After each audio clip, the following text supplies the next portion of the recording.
Keith, I hereby formally challenge you for the right to appear as Mike and Keith Entertainment instead of Keith and Mike.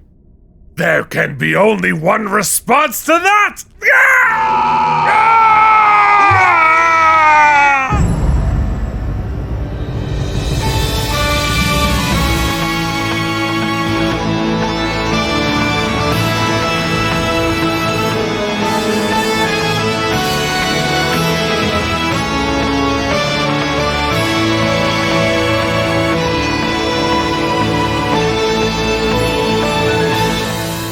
What's up, everybody? Welcome back to Keith and Mike Watch Deep Space Nine. Today we have so much to talk about because we are going to be talking about Season 7, Episode 22, Tacking into the Wind. We watched it all together as a family last night with the patrons and had an absolute blast. I'm excited to talk about it.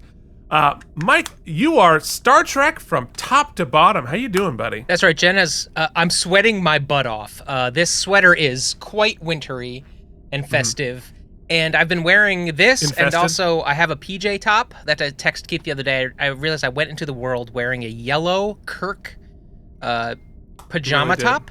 You did. And it was a moment in my life.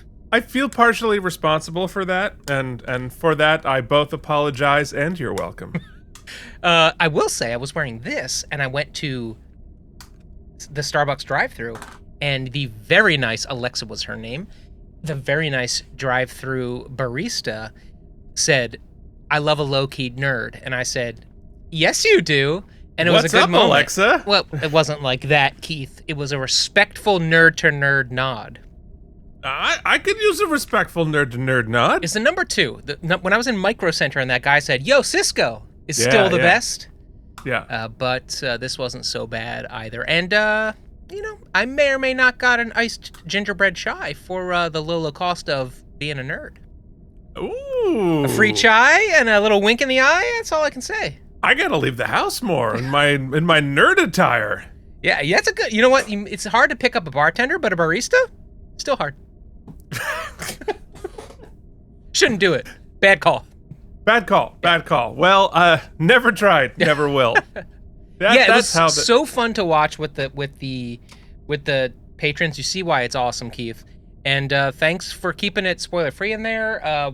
We still got some to go, so I try to give some the next few weeks. Keep your eyes peeled on the patron page. All right. Yes. And for the final stretch, dear YouTuber. Usually, I should say, Keith and I, all of our content on the Patreon is unlocked for the low cost of $1. All right. But through the rest of the season, it's unlocked for just clicking to become a free member.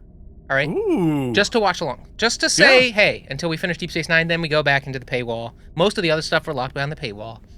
But if that $1, it's the holiday season, you know what? Just come and watch with us. But you have to become a member of the page. Just come a dabble. Just see what nonsense we're up to, as if you don't already know from watching this. Keith, how are you doing? Are you excited? Are you sad? We're in the last stretch. Here we go. We got to talk about this. I didn't get to talk last night. I know. It's because I am now moderating the comments to keep Mike spoiler free for the final thing. So I got to talk to all the patrons, not you. I am both excited and sad about getting to the end of this. I mean, it's I'm more sad for you because for me this is, I don't know how many times I've watched all the way through this final sequence, but you can only watch it for the first time once. But what's great is if a lot of times, because this final sequence is so exciting and you just want to burn through it, I usually burn through it so fast I don't get time to chew.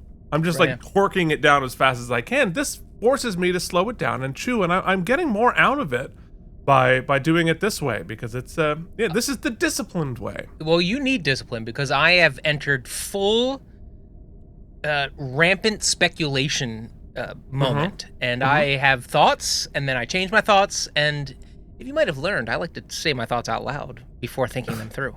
Shocking. So in my read, everybody's dying. Everybody's already dead. Then they're not dead. And then it's a bloodbath in Mike's speculations. Yeah, well, I'm not gonna spoil anything other than to say, you know what you expect might not be where we end up. You're right. Or it might be exactly where we end up. We don't know. We don't know yet because I don't know what you expect. But yeah, so it's the final stretch. It's great. Before we forget to say happy Thanksgiving to any of those of you who celebrate, as complex as all of our American holidays may be. But yes, so that for whatever holidays you are celebrating in this season, happy whatever it is. Yeah, or not, or no holidays. Yeah, or you know what? I hope you get a day off to chill. Yeah, take the day off. Anyway, all right. So before we get into Tacking into the Wind, we got to talk about when it rains.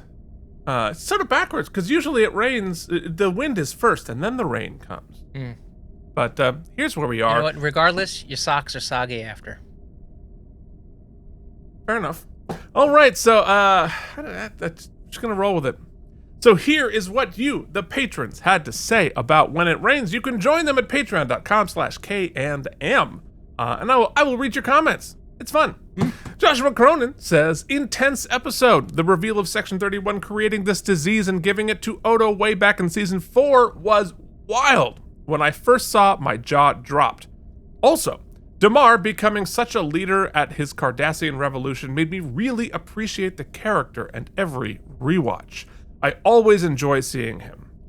Wynn becoming more and more evil with no regret is just phenomenal acting on her part. Such a wonderful watch. 98 self-sealing stem bolts from me.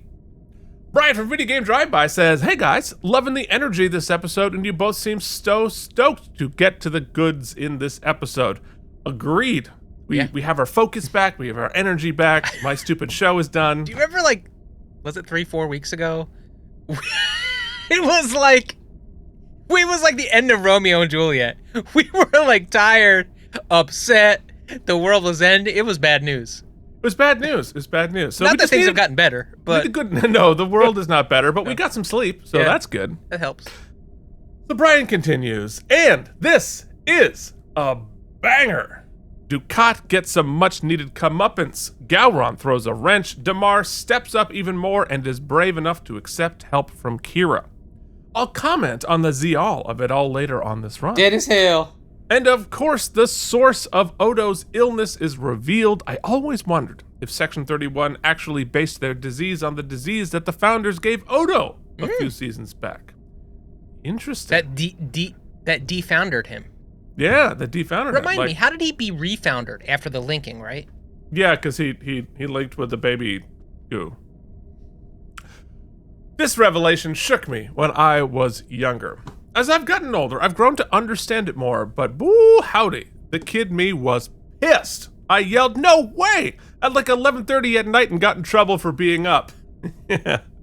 This episode is another near perfect 99 bolter for me. Also, Klingons are such attention hogs that this is probably why they have never conquered the galaxy. They are self-defeating. Also, really excited to see your show once you upload it. Hey, my show. Congrats again. Yeah, we were working on it yesterday. Wait, Keith, big reveal, in fact. I'll do it for you. Keith's show.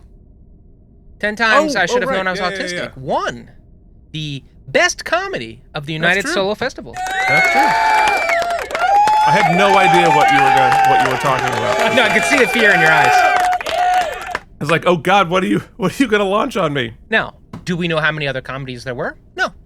Does it matter? No. Look, you get an award anyway. I'll take it. Sometimes, Keith. If you play in a lot of fantasy leagues, fantasy football, and there's that one league you didn't pay for and nobody pays attention to or updates their roster, so you think it doesn't matter, right? And when you win, guess what? Wins win, baby. Please allow me to point to my fantasy football trophy. Yeah, man. Win's a win. There it is. All right, Hibernation Pod says, yes, the 80s Rancor toy from the Jedi. Oh, wow. Mine was not so little, but roughly the size of a cat. That sounds awesome. I only had it for a year or two. That's right. Sorry, that's a traumatic memory. Even though Dukat got his just desserts of humility, no matter what some people can just not be reached under any moral circumstances. That is true. Love Mike's cutting loose at the end. I did too. Sometimes we gotta say what we want to say and say it out loud for all to hear. Oh, yeah, that must have been it. Yo, that's 1984. That's badass. Real cool. The battle fighting the Rancor on the Jedi game is so fun. So hard, but fun. I once thought that maybe Damar was avoiding eye contact with Kira not only because of their history, but because he didn't trust the situation and was constantly observing and reading the room, waiting and seeing how his friends would react to every idea and statement being made, reluctant to be confident of the whole idea even. Totally agree. I think that makes really good sense. Aren't Starfleet officers obligated to report their findings no matter what they are? I believe they are. That's one hell of a secret to keep from their captain.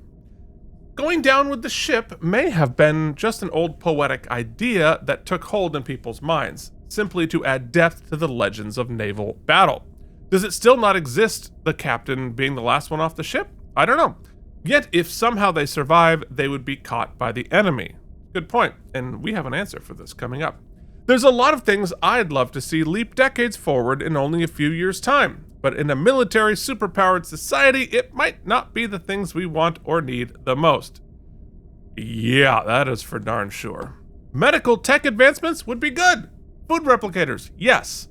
Yeah, it's not going to be that. It's going to be surveillance and bombs. 98 self-sealing stem bolts. I will forget to bring this up, so I'm going to take this moment to say it. Okay. It's something I'm loving about Damar, and it pushes forward into this episode as well. And there's so much to talk about with this episode that I probably won't get to it, so I'll say now. And it goes along with this. You know, one of the kind of problems of man, I'll say, and our civilizations, is that even when you say you are fighting for a cause, and even if you believe that cause is just, what happens so often we've seen is that hubris or old grudges supersede the cause. And so you're fighting for said thing, but then the opportunity arises to get back at one of your rivals. Right? Be it by bringing up a frivolous lawsuit, or to court-martial them, or to blast them in the back with a blaster because the opportunity presents itself. It is those who are able to leapfrog those urges and stay committed to the cause, like Damar here, who has every opportunity to kill Kira, to basically go after all these old vendettas, Dukat, the Found, like whatever. Yeah. He's committed to the bit. Now, you can argue all day or night whether that's heroic or not, but it's at least what you signed up for, right? Yes. And that is kind of one of the things I'm seeing with this revolution, the Ken Burns American Revolution, is that, look, I'm not debating whether we have lived up to the ideals or whether, you know, the inherent hypocrisy of every living thing can easily cloud the narrative, can cloud the story, right? Like, we could talk about how all of the founders of America were shitholes because of slavery and but that will always, I don't know what I'm trying to say. I love Damar's journey is what I'm saying. There it is. Yeah. I mean, and Damar's, once Damar does his face turn, he completes the face turn, right? He has integrity. He's making sacrifices. He is working towards the good of, you know, what he believes his people need, not his own self-aggrandizement, which is like not true of any other Cardassian leader we've ever seen. Now, I'm not saying killing Ziyal was not monstrous. It was, but it certainly was, and we're going to talk about it in this week's episode, which I feel is astoundingly prescient in like 16 different ways. You know, that does not mean he is not accountable for both his direct and indirect participation in the horrors of the past, but his turn seems genuine. YouTube viewer says, you never heard of the real-world comedian Yakov Smirnoff? In America, you can always find a party. In Soviet Russia, the party can always find you. Of course I know Yakov Smirnoff. I'm old. In fact, I was in Branson, Missouri. They don't allow Yakoving there. No, he has a whole theater. he has his own Yakov Smirnoff theater that he performs at. They were doing one of my shows there, and I went to go see it. I'm pretty disappointed in you letting that joke drop. I thought it was pretty good. I don't listen when you talk. Fair. No. But yeah, Yakov Smirnoff has a literal theater in Branson, Missouri, which is like the Bible Belt Vegas. That is exactly what it is, and it's one of the weirdest places. It's a very weird. Did we ever go there on tour? We didn't get to. We did, but we did not spend any time, which we should have. I don't know why we did not. I didn't do any. We didn't do a lot. We threw a football, played games, and I fraternized with girls. I didn't fraternize with anybody on either trip. And I was going as one of my pseudonyms, and they were doing one of my shows. It was really funny. Lots of crazy stories to tell about that. Did you answer to that name when you were undercover? You know, because I wish you had. Committing to the bit would have been great. I did not. I was like, in person, I was like, no, I am this person. But a lot of people addressed me as my pseudonym before I... Man. And never been hit on more. Of course not. By people who ascribed to detest that lifestyle. Anyway, aggressively hit on multiple times. Of course. Makes a lot of sense. Anyway, YouTube viewers are like, what are you talking about? Did you catch that the Klingon ship that did the technobabble was the ship that Alexander was the engineer and he did it by accident? No, I did not catch that. That's cool. Did Alexander save the Klingon Empire? It's entirely possible. For sheer moments, he was heir to the throne this week. True enough. I agree with you too. Wasting screen time with the lousy will they won't they. Yeah, we need Terry. Heard.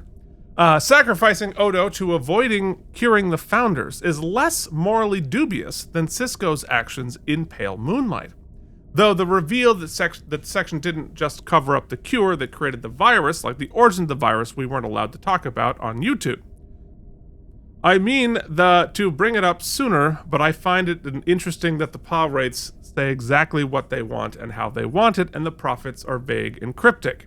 Yes, I'm not going to address the second one, but the PA rates, yeah, I mean, PA rates just say what they want, and I wish, you know what, it has to be the bad guys who do that, because in order for religion of that type to stand the test of time and ambiguity scrutiny, is necessary. You must have ambiguity, otherwise... Right, because there inherently needs to be interpretation. It's funny, they do it just like Win is doing it right now with only one person can read the text, right? It needs to be interpretation so that we need a reason to exalt a human who can be the leader of such thing. Right, and we need to be able to still tell you that we predicted it right in every possible scenario, so it has to be vague enough. Anyway, JD says... To follow that thread, were the PA wraiths more specific with Dukat then, and he was the one who obfuscated what was going on to Win, right? Instead of just saying, yo, go give her the book, right? Why did he have to create an elaborate ruse for it? I feel like the PA wraiths were more direct with him. Like, do this, do this, do this. And he was like, oh, I don't want to be second fiddle. Let me figure out a way to organize this so I can still be top fiddle by... like sleeping with her and making it being a confidant. Yeah, it's hard to say like what they told him to do and what he Ducated out of the situation. Because you would assume they're non-corporeal too, right? So they're non-linear, right. So they probably don't give two ishes what he wants or desires. No, probably not. Yeah. Interesting philosophical question we have here. So JD says, Keith's face in response to the sample question in our teaser should be on a t-shirt. Mm-hmm. Yeah, you know what? I decided to yes and as opposed to no you. So here's one thing I love Did he send you that rendering? He sent me a rendering of an image of it. No! Oh, I'm going to pull up. Why didn't I get that? I'm wondering if he maybe made you a shirt and he's sending it. And if not, I feel really bad because now he has to. But he sent me the image, so I'm going to just share it now. JD, hopefully, if for any reason you don't want this shared, I can take the video down. He doesn't care. It's of me being an idiot. Let me look while we talk. All right. So here's one thing I love about Voyager. The cast behind the scenes are amazing. Like on that part, they might be the best in-person cast. Nothing against our DS9 crew, but Kate, Ethan, and all the Roberts are really great people. Yeah, that really does seem to be the case. And and Jillian worked with Bob and said it was lovely. For sure, in season 2, when Wen was working with the terrorist group, so she could maneuver herself into power, she really thought it was for the good of Bajor, and she believes she is the best mommy and can't see anyone being better. Indeed. So this was really helpful. So clarification. That's amazing. That looks more like normal than. I mean, I'll take that. I'll take that. So clarification on the captain going down with the ship trope.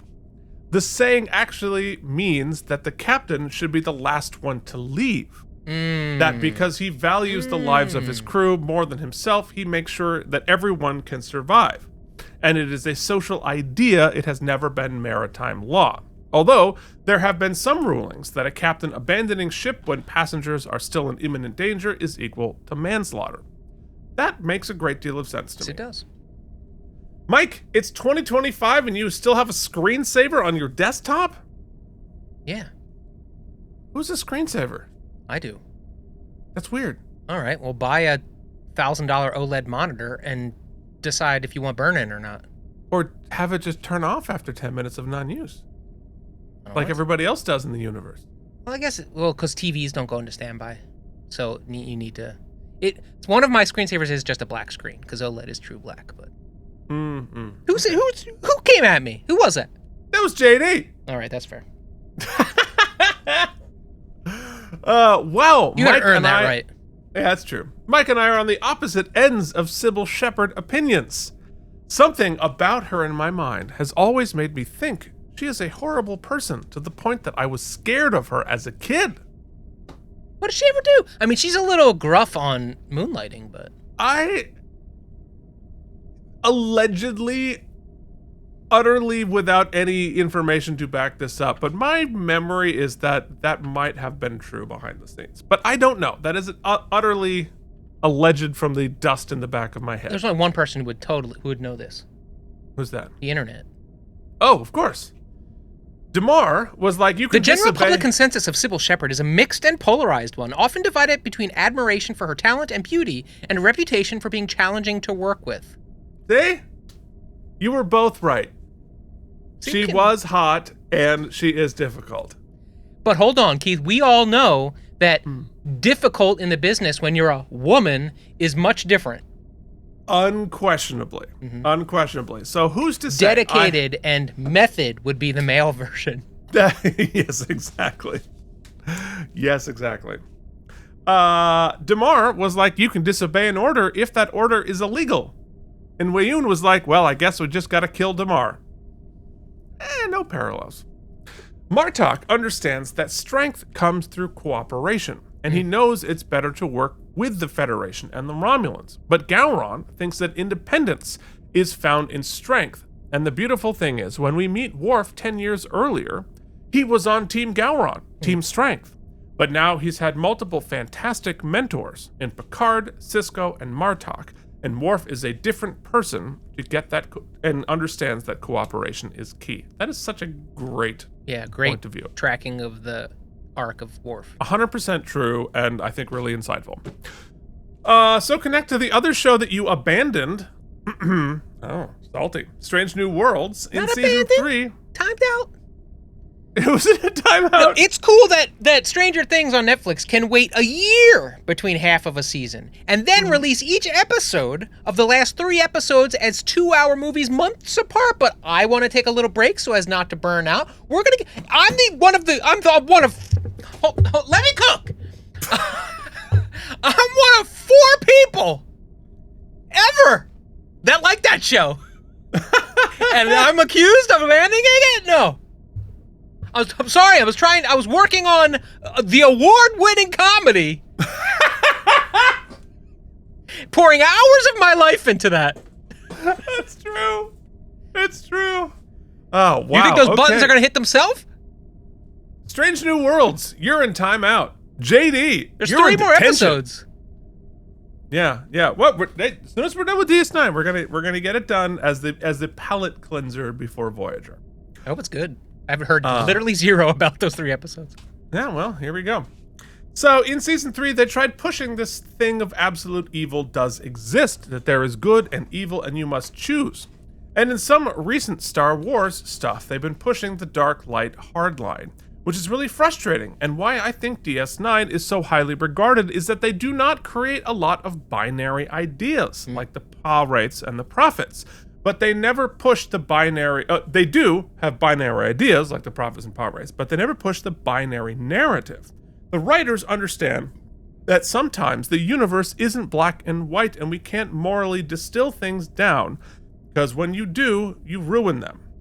I know that sometimes we say things like morally death should never be acceptable, but if you have if you've ever met a human, you know that that's a wackadoo and delusional statement.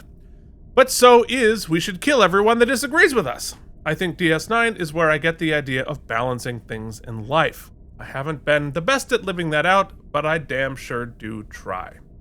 I think understanding that, there's so much power in it, and it's frustrating at times. And I think that it's not just understanding that moderation is important, but that you are not in control of so many things is also another realization that sobers you in life. But they sound like simple ideas, but they're really complicated. You can't control a lot of things, and there is inherent hypocrisy based in almost every belief you have. It's tough to live with all that, but it is what it is. Yeah, I mean, morality is not a binary set of choices. Morality is trying to make the best choice of the choices you have. I had an interesting response to one of the things you talk about in your show, Keith, where you said, to really paraphrase, and patrons can watch in real soon, actually. We're working on it. That, you had a difficult time with religion and some other ideas, and so rather than kind of think it through, you decided, well, I'll just make them bad. It's very easy to just make them binary, right? Or good or bad, whatever. Make it binary, and then it's easy to, and then hyper obsess about it, and then it's... So I didn't realize that I had done the same thing to a point. We had a dear friend who was very Catholic and practicing, and in my opinion, very had a high set of morals. I appreciated this person. But for a long time, all I wanted to do was argue, because but the Catholic Church does X, Y, Z. And if you subscribe in any way, you're subscribing to that. And I recognized that was much more about me than about this person. And yeah, that's all. This is, but you have to live, learn, and change, right? And I think you realize, and the example on the show there is perfect, because I was really just trying to justify my isolation with that type of thinking, and that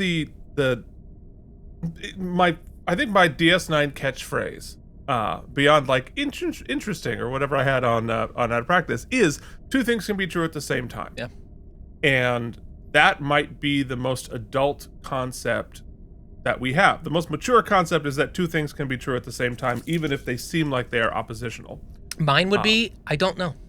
There are so many quandaries postulated on the show, postulated, right? Postulated, yeah. either one. Words. Where I wrestle with it and come to the conclusion of, I don't know. Yeah. Well, which is okay. Because some things are unknowable. Anyway, JD continues. Yeah, here's the thing. Real evil isn't Skeletor or Lex Luthor, or even the Mustache Man. Real evil is standing by and allowing people you say you care about and watch them get thrown into detention facilities with no due process. That doesn't make you the same as Skeletor, because I know you're not a cartoon, but if you do that, I can't say you are good, can you? Hard agree. This is such a good episode. I'm going to give this one 98 self-sealing stem bolts. And lastly, Odagata81 says, I love this episode, especially the reveal that Odo has the virus and was infected during the Paradise Lost episode. When I first watched Paradise Lost, I thought it was so odd that Admiral Layton let Odo have relatively free reign moving around Starfleet, given the Admiral's feelings about the Founders, and that he was what he was willing to do. I don't know if Layton was Section 31, but I could see him, in hindsight, facilitating Odo's infection. Chef's kiss. Also agree. Fascinating. Man. We used to have this thing. We would, and I say we, it was Jen and I, but some other parties too that I won't bring into this conversation, but when The Walking Dead first came out, and we would start to be like, okay, if there was a zombie apocalypse, here's how we would use that building, or we'd want to, like, here, you know. I wrote a whole book about, a couple of them, about exactly that idea. And I'll never forget, there's myself and another party had this conversation that brought up one of the ideas JD just had, and it was, okay, we've got this dog, we love the dog, but the dog is yappy as hell, all right? Is that dog gonna cause us all to die, or are we gonna have to sacrifice that dog? Or how about this? No dog. We have a secluded cabin, we know it's safe, we know we got some time and supplies there. We're driving down the highway, zombies are about to attack this person, this other human being, they're about to get this human. We have probably the ability to save this person, but opens up a whole can. How do we know this person is safe? If we bring them to our thing, is someone gonna trail them back to our... I'm not trying to draw a direct comparison to the ice detentions or to JD's point, but my point is at some point, it's hard to hold people accountable. At some point in about to die, you reach a point of self-preservation or family preservation, and that's different for everybody, and it's hard to judge it.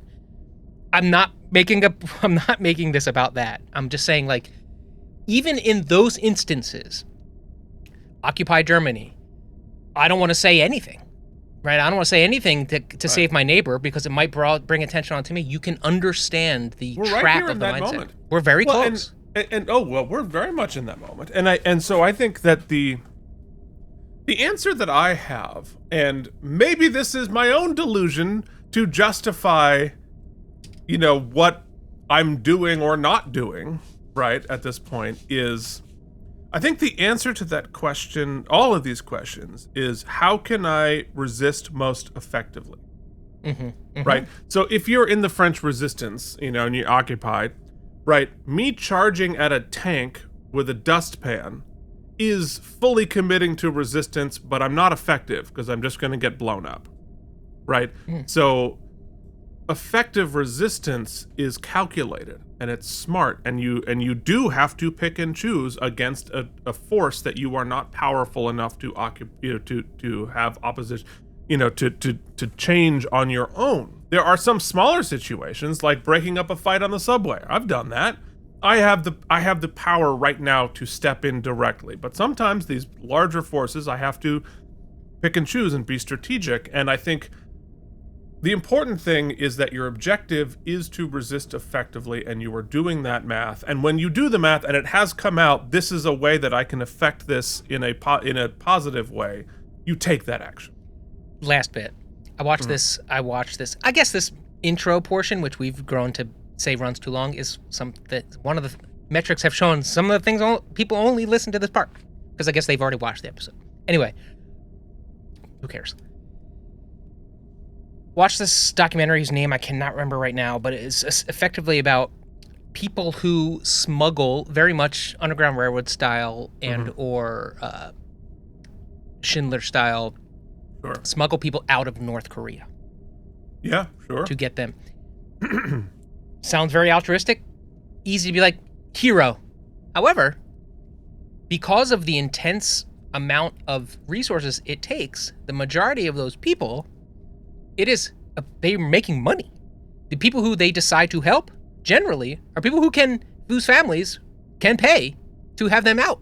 Of course. So at that point, once it becomes once it becomes for profit, now does that remove the act of resistance and the help? Like it clouds it for sure. I don't know. Well, I mean, look, again, all we can ever do is the best we can, our best guess about what will do the most good in each situation. And we're never going to be 100% right. And all we can do is make our best faith, best guess. I think the quadruple talk that you've seen me do for the past 20 minutes is the, like, trap, right? We get trapped into inaction because we spend all of our time in that debate. Well, and we have to be very diligent. Is that debate, is that ruminating on the thing just an excuse to justify our inaction? Yeah. Because that is also a real thing. And so, you know, look, we're here on this show, and every week I have the internal debate. How much do I talk about? How directly do I talk about the real world and the situation that we're in? What good does it do? What good does it not do? I don't know. And the answer to the answer to the question is I don't know what the right thing to do is. I try to I don't know. There it is. We're all just yeah, talking. I mean, that's actually a really great philosophical point. I think our podcast over the past 5 years has really, it's not just a strict, clearly not just a strict creative artistic critique of a property. It's the blending of our real world and existence in the grand scope of the very narrow scope of a show we've chosen. And all we've tried to do, though we can't keep our politics or our personal beliefs aside, it's our show, goddammit. But we try to keep civility in the discourse. And I think that's sort of the best you can do.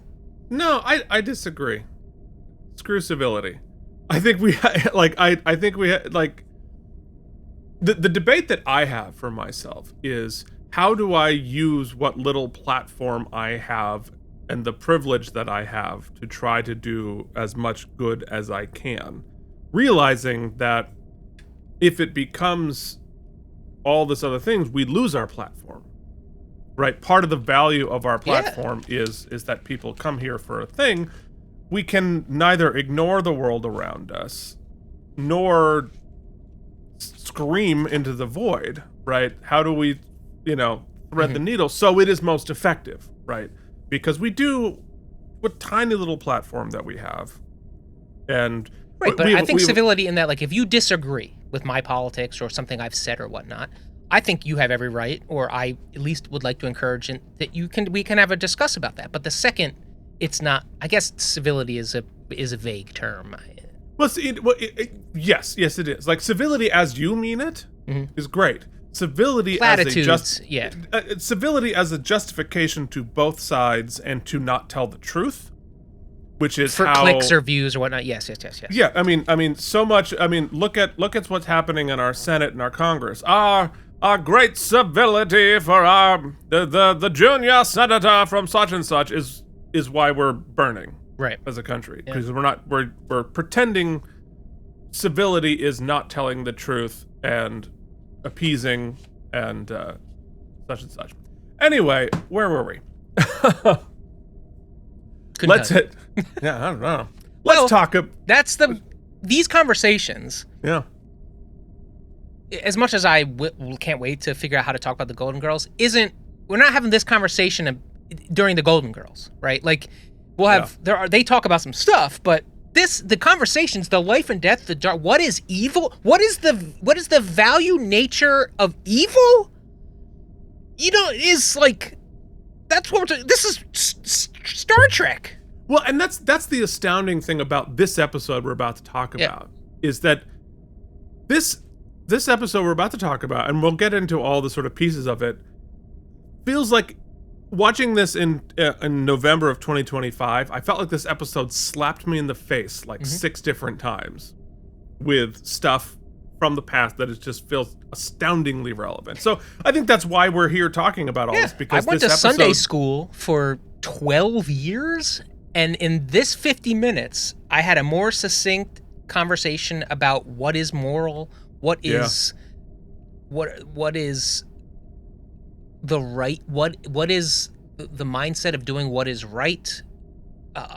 In these 50 minutes, more compiled and consolidated.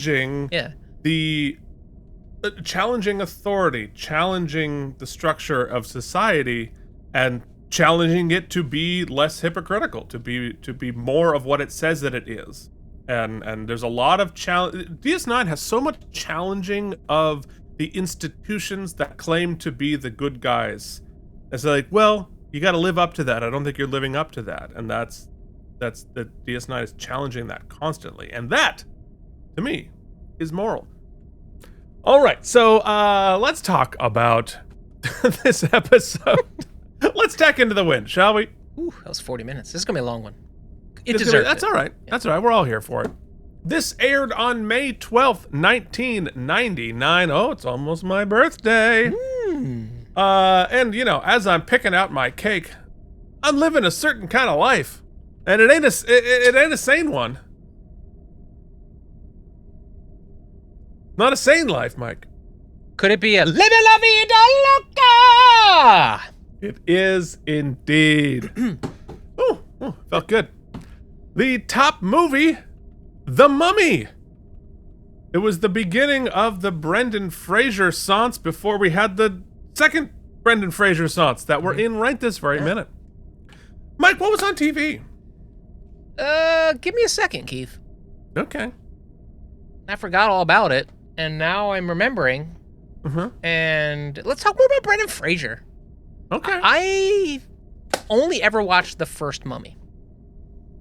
I didn't even watch the Rocca ones. And what's great is that Mummy was heralded for its use of CGI.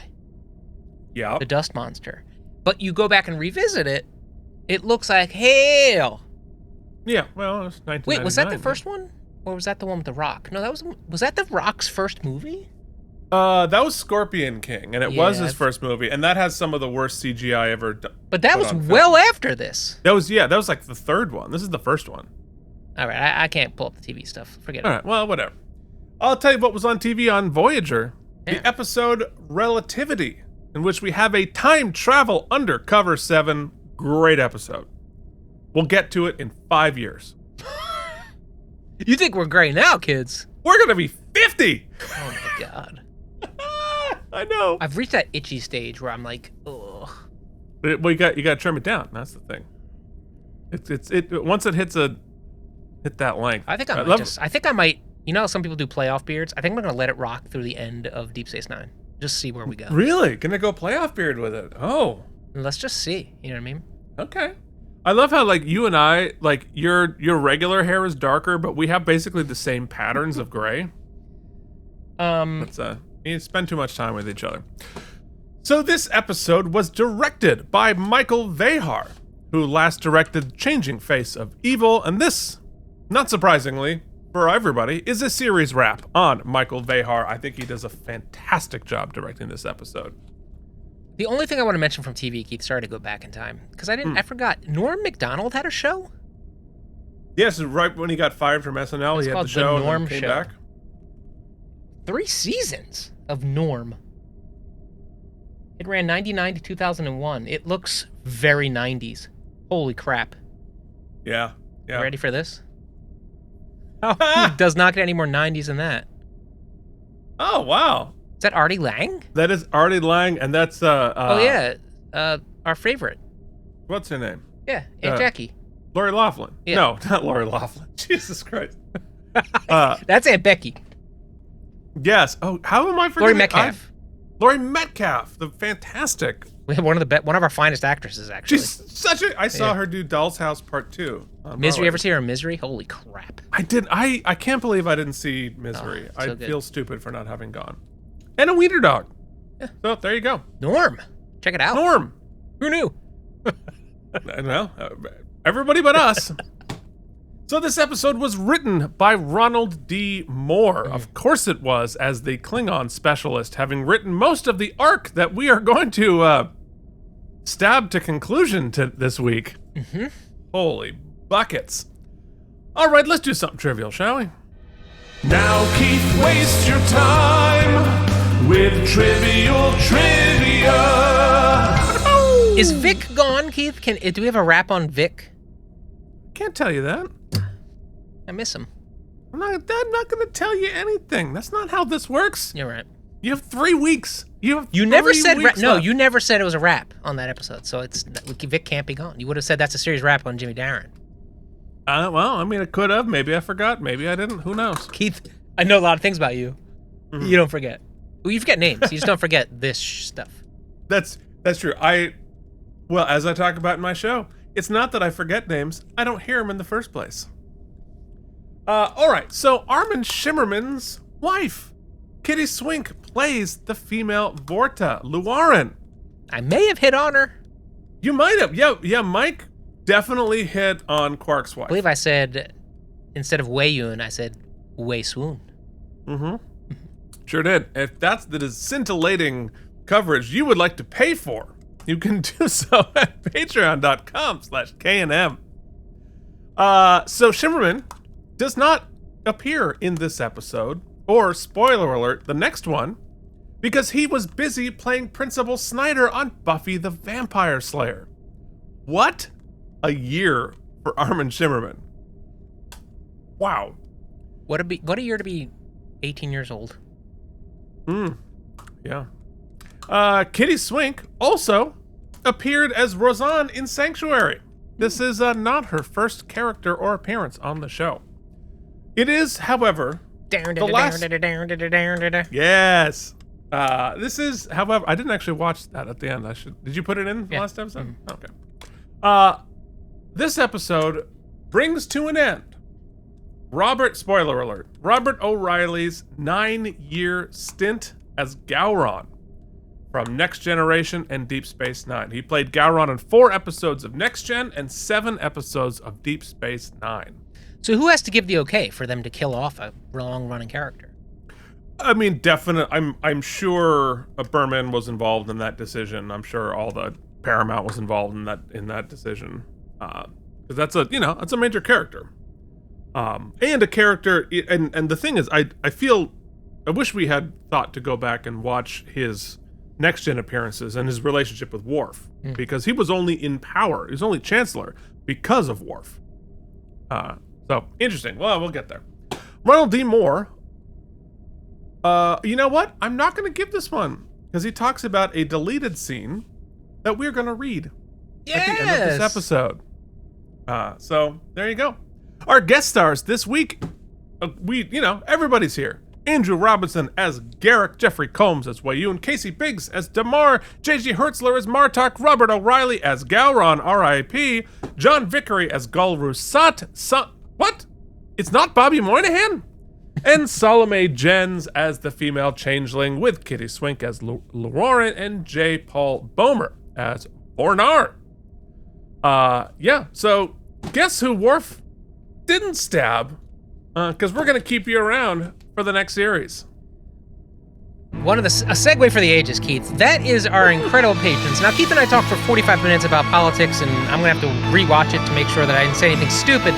So I'm going to save that time by just showing this screen. These are the incredible amount of people who give us their hard-earned dollars, and we will never, ever, ever, ever take it for granted. We only hope that you're enjoying yourselves. Also, there are some people who have gone above and beyond, and by that I mean they've forgotten that their credit card is on file over at Patreon. Never do that. This is them. They get their names still in white, but on a gold background. And then there are the true, the proud, the people that are last, and thus have their own slide, because Keith didn't consolidate them. You can join that team. There's gonna be more, Mike. You're dang right there are. Voyager's really gonna bring the flies to the paper. Patreon.com. My dad needs to get added. He definitely doesn't remember. He definitely does not remember that his card's still on. I love that he gave us a Russian name. Okay. I mean, it's very my dad. Oh, the fish Shall we tank go thing into the made me screening laugh. room? Oh, I hit the button the second time because we still love you.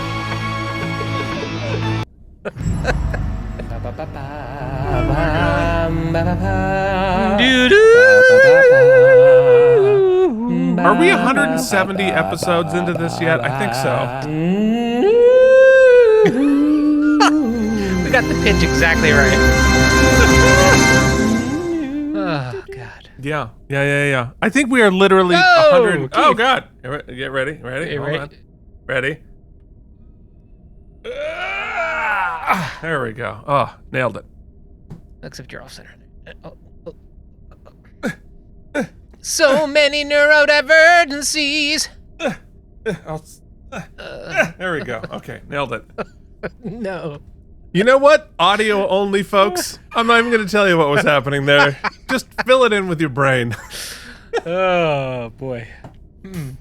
In our teaser, we begin with an exploding Jem'Hadar ship.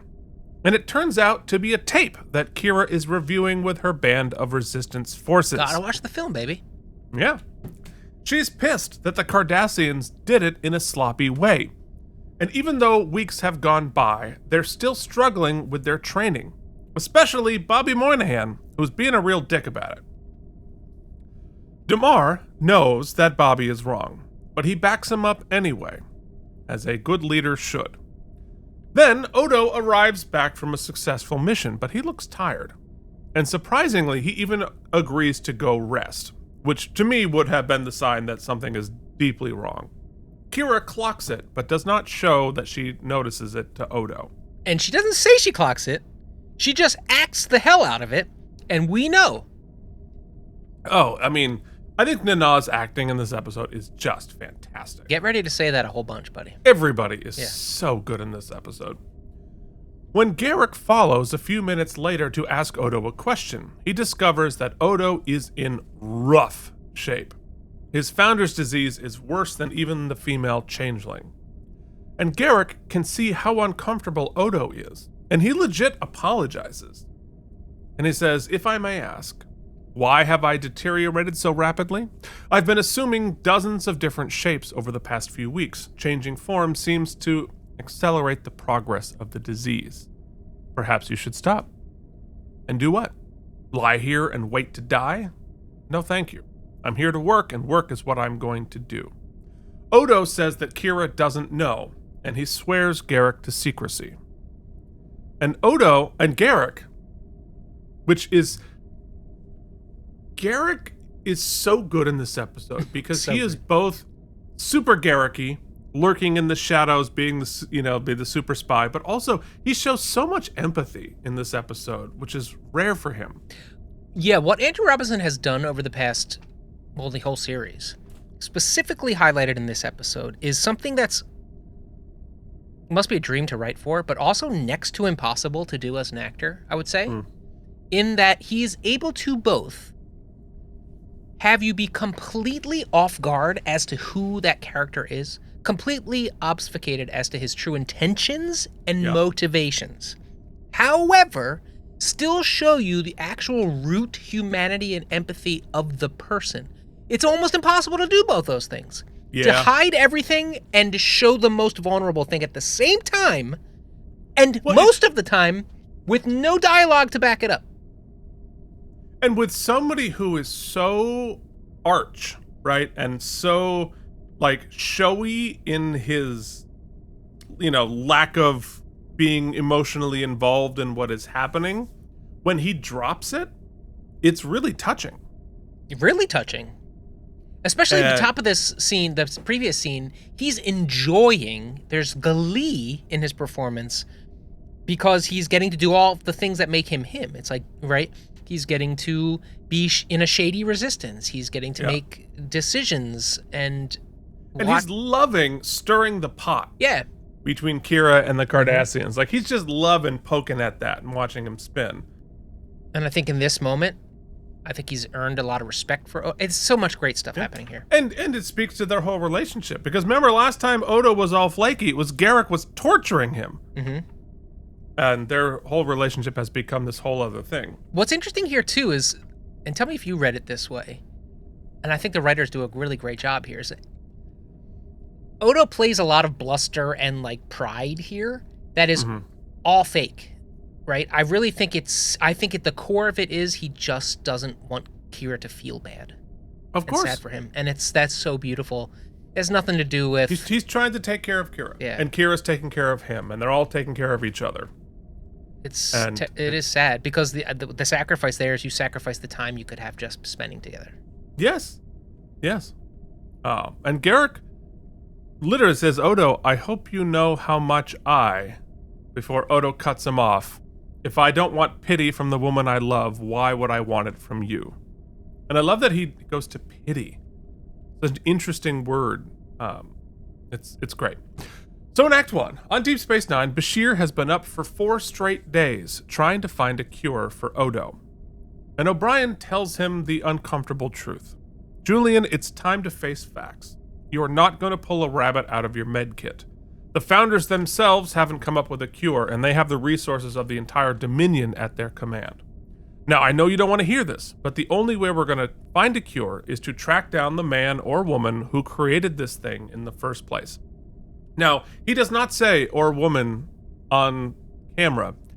There's a lot of times I've noticed in reading the scripts on this where the writer will make the point of not gendering the person of authority, the doctor, whatever, and then it always gets cut in production, which is annoying. And I'm just casting aspersions with no nose, but I feel like that's a Berman thing. And I'm just like, no, it's in there for a reason, and I think it's important not to gender these things. Interesting. But it always gets cut, and I find that very annoying. Anyway, and O'Brien says it's not being cut in the edit. It's being cut. In the thing, script revision. Yeah. And O'Brien says we have to find a way to get inside Section 31. Bashir thinks it's impossible and gets back to work. Now, in Sisko's office, Gowron is furious that the impossible mission he sent Martok on has failed. And this is such a great scene. The two of these guys going at it like bulls banging heads together. And Sisko says, General Martok and I both advised you against attacking the world so deep inside the Dominion territory, and he was outnumbered 6-1 at Avenal. 6-1. A good commander finds a way to beat the odds, not hide behind them. He didn't hide behind anything. He fought harder and longer than I would have in his place. Which is an amazing way to say that. Have you read Worf's after-action report? Several Klingon ships destroyed, 5 others heavily damaged, and Martok himself is in critical condition in the Rotaran sickbay. He is expected to survive. Ooh, Gowron. Avery Brooks is fantastic doing this, using his voice, like he deepens his voice down there. And when Avery is pissed and intense, go back and watch it. He does not move his eyes. The other thing he does here is what's written is a lot of plosives. There's a lot of alliteration and plosives in his speech, and so Avery, as an actor and doing his scene work, decided to accentuate those and use them almost as little barbs that he's throwing at little Gowron. Bullets. And Gowron, to his credit, the actor playing Gowron, is over-articulating, doing a lot of eye work, doing a lot of big round vowels to there's so much preparation in this scene that is you can find if you look for it, but it's not just two guys reading the script, right? These are guys who did their work and brought it to camera, and that's happens so much in this episode. And the thing I'll say up front, and then we'll revisit it later because it just blows my mind, so much happens in this episode, but the shot setup, there is nothing fancy. It is over the shoulder, hyper close-ups. I mean, these cameras are this far from their faces. Really so all tight of this work is being done with a camera in your face, and you you can see over the shoulder. So there are other actors there too. It is almost stage work happening here, and it is real good. Really good. Sisko says, Chancellor, we can't afford to keep wasting ships on these reckless attacks. I like a brave man, Captain, not a foolish one. These soldiers of the Empire are mine to command, and if I say the attacks will continue, they will continue. Meanwhile, on the Dominion side, the female changeling is pissed.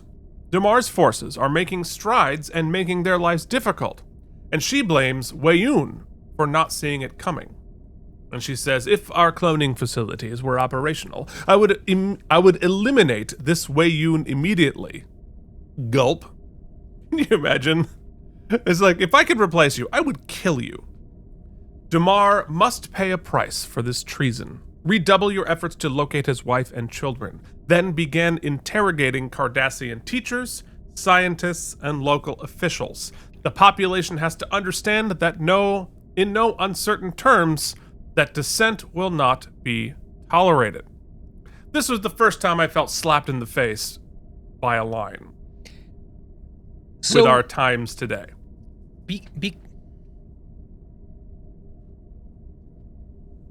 I'm just trying to be articulate. I hear myself blather a lot, and I'm not deciding whether I want to say or not say. Here. I don't want it to seem like I'm being reticent. I'm not. I'm just trying to be a little more articulate. In the avalanche of bullshit that is taking place around us politically, culturally right now, it is easy for things that have actual meaning to become platitudes or rote. And one of those phrases we hear so much on the news is that has become almost meaningless because we hear it so much is the cruelty is the point. This scene perfectly articulates to me what that means, right? It's not just the cruelty is not just a means to an end for her. It is part of the process to demoralize them and to know what we're doing. Burn it all. It's what the Vikings did, right? We don't just sack the town. Burn it all down to nothing so they remember. Yes. And that is terrifying, and that is what it means. The cruelty is the point. Unquestionably. And you know, it's straight out of the authoritarian handbook. Also, going after teachers, education, scientists, right? Local politicians, to make the population realize that the dissent will not be tolerated. You know, going after institutions, higher learning, science itself, fact itself, that is authoritarian handbook 101. Anybody who has ever done any understanding of any history knows that these are the things, these are the steps that you take to have an authoritarian takeover. And obviously, the parallels are obvious. That's exactly what's happening right now. And what else is happening, which is interesting here, previous seasons or previous conversations with her have been a little more cordial, a little more perhaps ambiguously open to collaboration, diplomatic. But what has changed to drop all of the artifice, and what are we seeing now? Two elements I can see. One, opposition, clearly. Right. Yes. Two, a ticking clock. She is sick. Yeah. And there is not a lot of time, and she wants what she wants, and she needs it now. And those two elements have exacerbated and fed the flames. So we've dropped the artifice, and now it's just bulldoze. 100%. And the other element, and I think Salome Jens does such a good job of portraying this, is everything that you said is exactly the truth. And I bet she's in pain. Yeah. And there's a physical pain. So you have the narcissistic injury of opposition. You have the threat, you have the ticking clock, but also just physical pain. I see it in her performance. Yeah, and one thing that's easy to miss in the scene too is Jeffrey Combs, who usually always responds to the founder with reverence and sort of like majesty. It's the first time you see just like a hair of fear, a hair of whoa, right? I remember very vividly being a kid and hearing the Noah's Ark story. I don't know if it was the first time I heard it, but hearing it and like wrestling in my mind, because nobody was talking about it, and wrestling in my mind like, we just killed everybody? Everything. All of the animals on this planet? We just killed, and this is a happy story. This is like a good thing. Right. I remember wrestling that, and I see a little bit of that in Wei Yun here. I saw the like, what the... Like, oh boy. You know, it's hard to say with Wei Yun, is that entirely selfish? Is he only worried about himself? She does throw a barb at him where she's like, I would absolutely have this Wei Yun destroyed. Yes, yeah. So she's also having the Breen install their super weapons on all Dominion ships, not just the Breen. Important. Kira and Damar know about this plan, and they hatch a plan of their own to capture one of these weapons to help the Federation reverse engineer it and come up with some sort of a defense. Kira says they're going to take Odo on this mission, but Garrick, again, showing the compassion, pulls her aside and says, he's super sick. And Kira's like, I know. I love him, Garrick. You think I wouldn't notice? Why the pretense? And Kira says, because I also know that he doesn't want me to find out about it. He wants to put up a brave front and protect me from the truth. Fine. If that makes it easier for him, if that gives him one last shred of dignity to hang on to, then I'll go on ignoring what's happening to him right up until the end. Anything else? And Garrick, of course, understands. And again, to people who have had people in their life with significant illness. I think we've all had this conversation, and we've all dealt with this on some level. And we keep saying human like it's sort of speciesist, but it is such a human thing that Kira and Odo are doing here with this illness. It's heartbreaking. It's heartbreaking. Yeah. It is. I mean, that's the thing. This episode is so exciting, but it's also deeply sad in lots of different ways. Deeply sad. And that's what makes the exciting. It's amazing. Anyway, we're still in Act 1. Yeah. Act 2. Back on Deep Space Nine, Martok lies in a medical bay, gravely injured. Sisko calls Worf in. They have a problem. Worf tells Sisko that Gowron is trying to undermine Martok because he sees him as a political threat. Sisko says, something has to be done. I agree, and I have a solution, but it will not be easy. Do whatever it takes, Worf. Those Klingon ships out there are the only thing between us and the Breen. Gowron's risking the safety of the entire Alpha Quadrant, and it has to stop. Worf says, understood. Hold on to your butts. So that's a really cool Sisko moment for me, because, I've complained we're not seeing a lot of Sisko doing, but right. If you think about, somebody in the comments earlier mentioned that about, what was the episode where Sisko stares the camera and he goes, Pale Moonlight? Oh, Pale Moonlight, yeah. And he's like, I'll do what I gotta do. Listen, yeah. I'm Sisko, bitch. Yeah. What he just does in this scene is takes that power, that carte blanche power that he has owned for himself, and he gives it to Worf. That's huge. Yeah. That's like, and Worf taking it, right? Yeah. And there's a couple of different steps in Worf's, and we're going to get to the conversation with Ezri before it happens, which I also think is very important to Worf taking the steps that he's going to take. But it is it's so badass. There's also 2 times in this episode. This is one of, well, we're not quite there, but I'm going to say it now.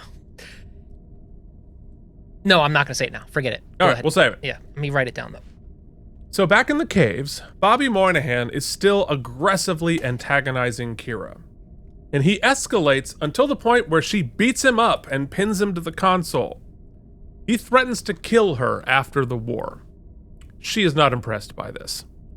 He leaves, and Garrick reveals himself hiding in the shadows with a phaser. Oh, God, yes. Also, badass. So many badass moments.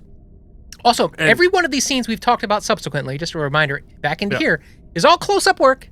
Yep. And there's only a couple characters who don't wear makeup, and even they are wearing makeup. Yep. The makeup is incredible. And with the upscale we're looking at, you are up in there, this. Yeah, we can see the airbrushing of the crevices of the Klingon faces. This is such a mic drop for the makeup design. This episode is. So Garrick reveals himself, and he says, despite his statement to the contrary, Rasat won't wait until the end of the war to make his move. I suggest that you not wait either. Kill him before he kills you. Yeah, Uncle Garrick, you're right. So in Act 3, Worf goes to Martok with the solution to the Klingon problem. Look at that. It's so good. And the teeth and the eye, all of it.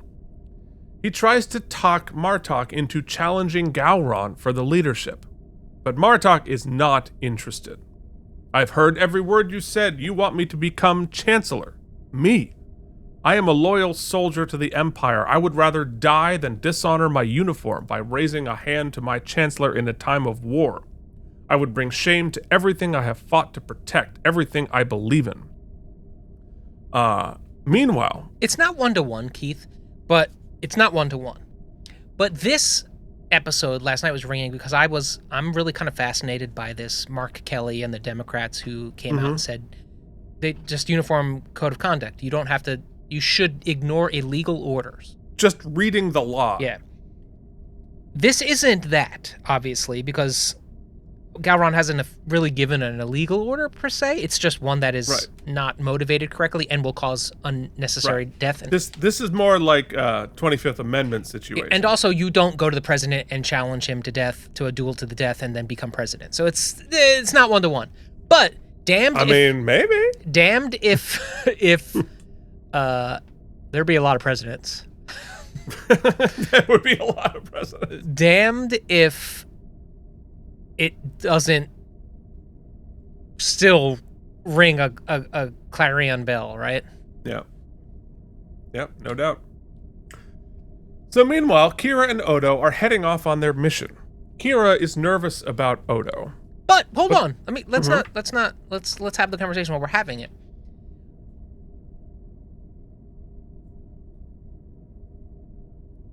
Is Martok wrong? Well, and this is where the conversation that Worf has with Ezri is going to illuminate this whole situation. Because if you've built your civilization around, well, you can challenge the leader. But I guess there's some sort of code that's like, but challenging the leader brings shame onto your family. Well, so at what point? It's the honor-based system, right? And Martok is like, honor says I can't do this. Honor, like, in order to the honor system, blah, blah, blah, blah, blah. And what Ezra's going to say later is like, yeah, but your leader is not honorable. Intention, right? So that, like, you're in, you know, again, freaking prescient, right? All of our norms in our government, all of our institutions are based on both sides operating in good faith. And when one side stops operating in good faith, those norms, right, those institutions become tools of the person not operating in good faith to manipulate those who are, because they're not playing by the same rules, and so you're utterly screwed. Well, and then it loses meaning. Great example again. It has no meaning, but it's worse than that. We got to tone down the rhetoric, Keith. We got to bring down the rhetoric, okay? Right. On its face, I think I would agree with that. But there's no good faith behind it or intention, because 2 weeks later when the president's like, just shoot him for sedition on social media. It's the president who said that. Well, the analogy that I would use is you sit down to play chess, right? And you agree on, okay, the knight can only move in this way and the rook can only move in this way, right? And then one of the players is like, no, my pawn can teleport and I'm going to go and kill it, whatever. And the other side's like, oh, okay, well, my pawn can only do this. Game over. Game over, because you're still doing the horsey move when the guy's teleporting pawns. See, Keith is much more intelligent than I am, but because where my brain just went is, so not having kids. You ever, like, play Uno with somebody's kids? Or play a card game? Those little bastard cheaters. And then the parents are just like, the kids cheat, or they change the rules, and the parents are like, well, this is just so they don't throw a fit. And you're like, wait, so we're all just going to lie? We're just not playing, we're not teaching them how to play the game or how to lose? We're just going to, so they don't, because you're afraid of a hissy fit? What are we doing here? I mean, it's easy for me to say I don't have kids. Meanwhile, our country founders, because of that. Anyway, yeah, so, but that's the whole point here, is that the rules and the laws and the norms and all of those, the guidelines, are wonderful if everybody is operating in good faith. And if they're not, then the more you stick with them, you're that screwed. Really you're informs the decision and subsequent decision Worf makes later, because what I think is shown in this episode, and you may have a different read, but is the actual true honor of Worf and Martok. Because yes, even though Worf earns the title later, He recognizes he's not the right leader in the moment, and so passes it on to Martok, who is just so good. So many good decisions. Because it's about motivation. Right. The reason Gowron is a terrible leader is he is motivated by power and politics and prestige, and not the good of the empire. So that, I mean, that is the difference. That is why, and because if you're operating in good faith in a government, you are working for the good of the country. If you are not, you are not. So it's just very straightforward. Anyway, meanwhile, so Kira's nervous about Odo, but Garrick and Damar tell Kira, and we just find this out just sort of flippantly, Damar's family has been captured and murdered by the Dominion. And Casey Biggs' performance in this scene, the stoicism, understated but astoundingly good. And so this is a great, as a writer, this is an escalation. Mm-hmm. Right? Damar says, what kind of state tolerates the murder of innocent women and children? What kind of people give those orders? Now, everybody's instinct here would be to try to soothe this man who just had his wife killed. And Kira's like, yeah, Damar, what kind of people give those orders? That is an escalation. It is, and to me, this is where the not getting into the Zial of it all and getting into it earlier, this is where this pays off. Because this is where Kira hits him with the truth in his participation in all of the things that he is now upset by. And he is, it is coming due here. And that's so much more effective. I mean, Zial seems like small potatoes in that. I mean, right. She's drawn the picture right. to the you entire. You participate in the occupation and the whole thing. And when you see escalation, and do not instantly have him retort in any way, he says nothing.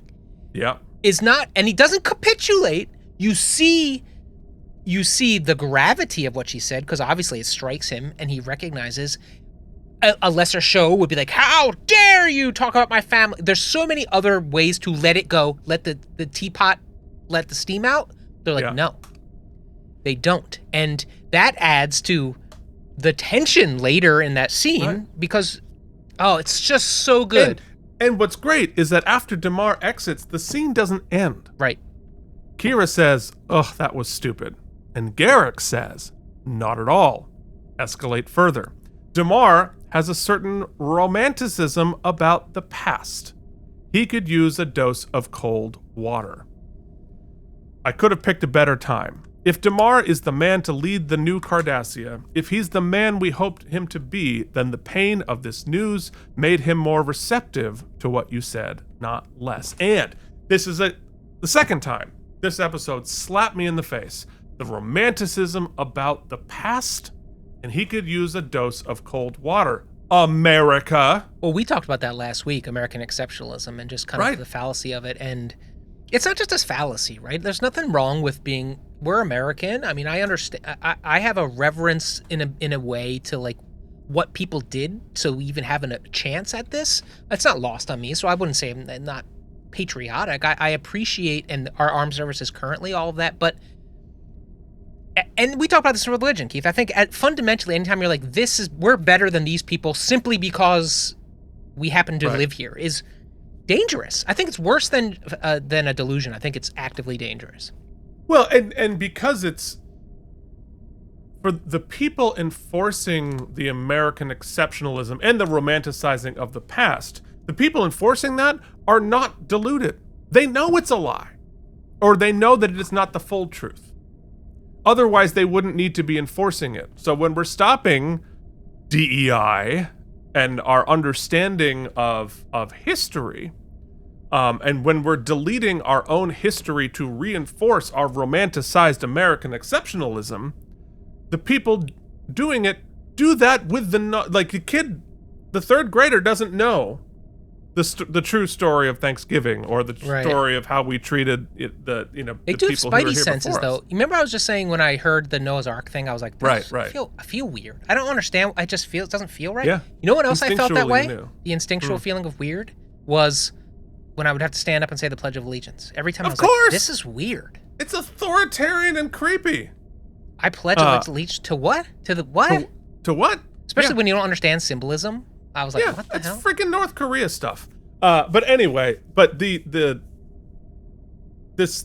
danger of romanticizing the past, and good leaders that we're hoping Damar is going to be, needs that dose of cold water. Yeah, you're right. Think of, and how many steps forward in the plot is Garrick? Garrick's already seen the end of the series, right? Which man. is awesome, and it's so good. tracks.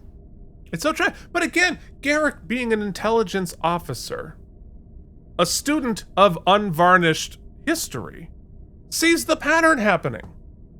Like if you are a student of history, student of unvarnished history, you can see where we are in the process of all things, and like where the likely outcomes are going to be. You know what step we're on.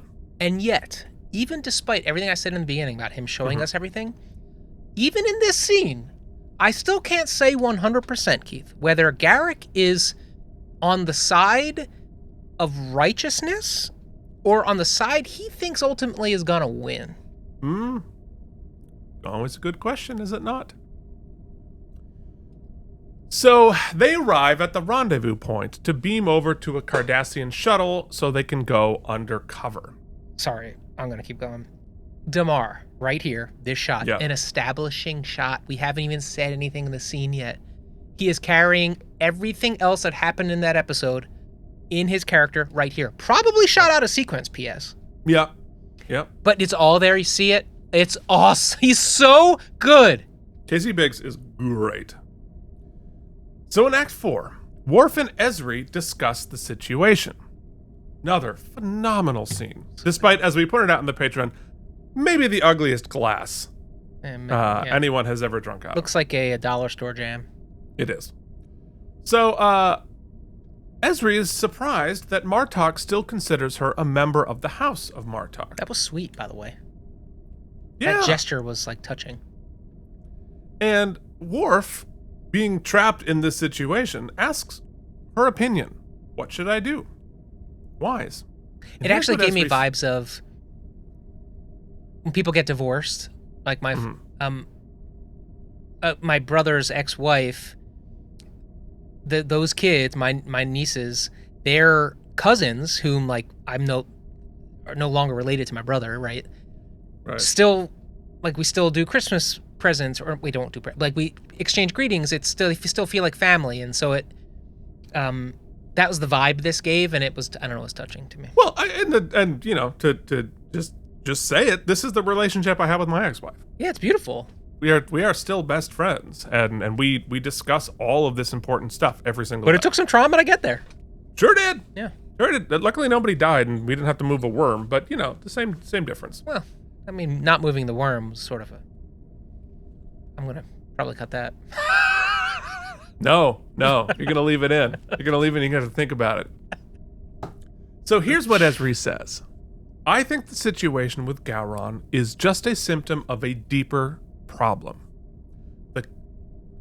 Hold on to your parallels, folks. The Klingon Empire is dying, and I think it deserves to die. Bang.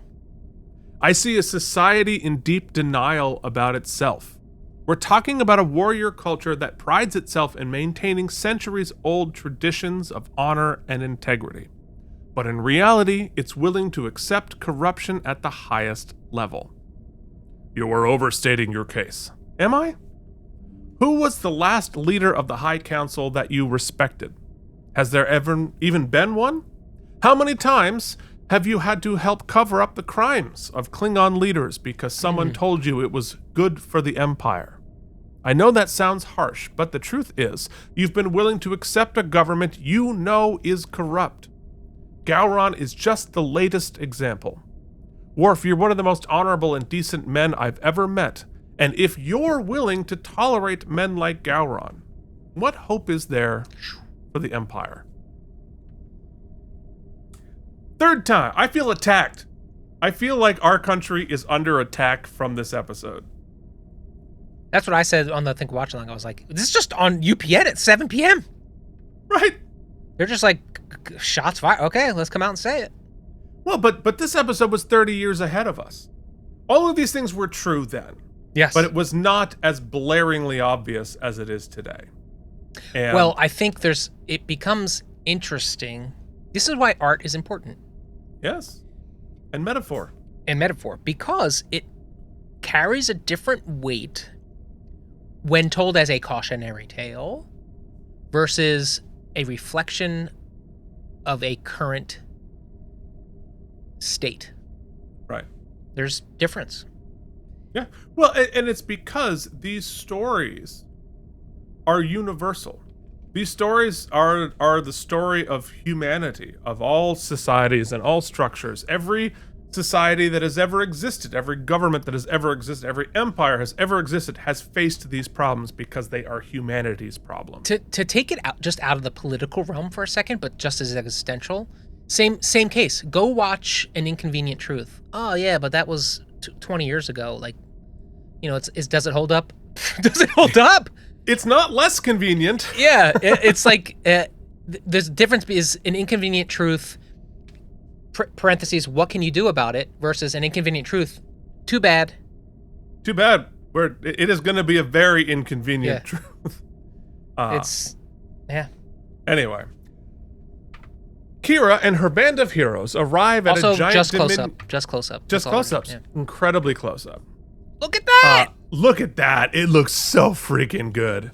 Kira and her band of heroes arrive at a giant Dominion base and dock. The visuals are fantastic. I assume this is a CG model. It looks great. Yeah.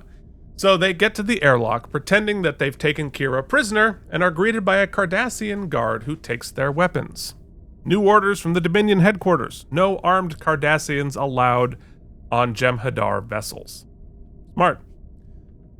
But before they leave, the guard recognizes Damar, who you see in the background trying to hide his face subtly, and tells him good luck, knowing that this guy on the resistance side, we just didn't know it.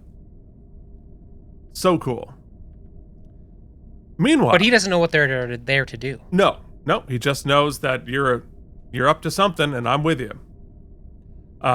Odo, who was pretending to be Kira's shackles, great, fell for it twice. Goes through the floor. They arrive on the bridge to give the prisoner to the Vorta. Then Ms. Shimmerman. Then the female changeling arrives, and the Vorta is surprised, but of course it's a ruse. It's Odo. And Garrick kills all of the guards, including the Vorta. And Salome Jen's... Go back to that with the gun. That is an Odo face she is doing. And she says a couple of her lines like Renee talks. It's so good. So good, because it's very obvious. She went at craft services was like, hey, could you give me line reads on the, like, read this for me? Let me How would you say this? And it's subtle, but it's there. It is there. Unbelievable.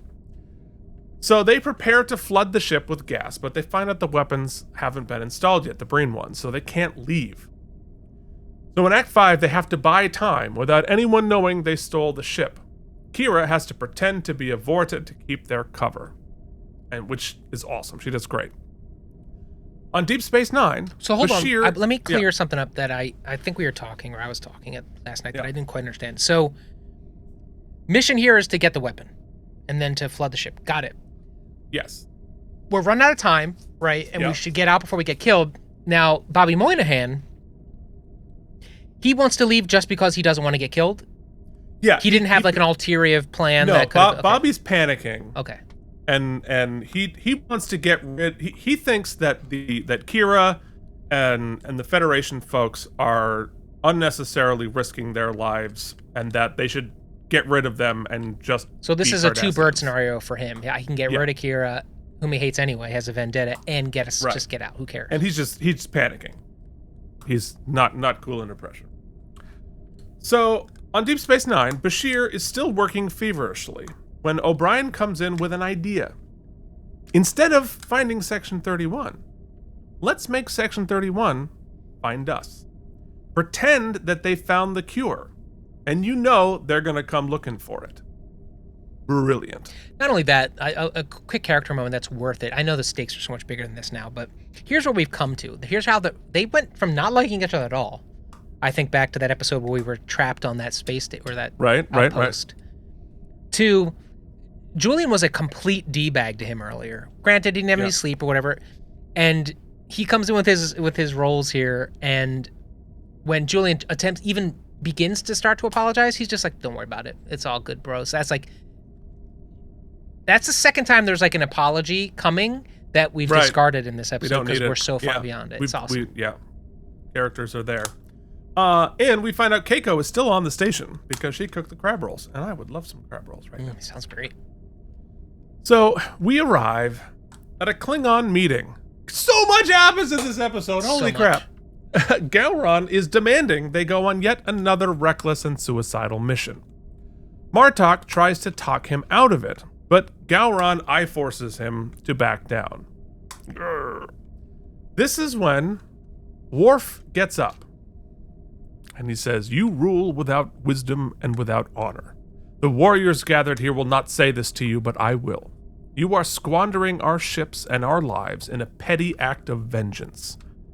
And Gowron says, "I should have known better than to trust you. If you were a true Klingon, I would kill you where you stand. Fortunately for you, that child's uniform shields you from your rightful fate." So Worf takes off his comm badge and tosses it on the table.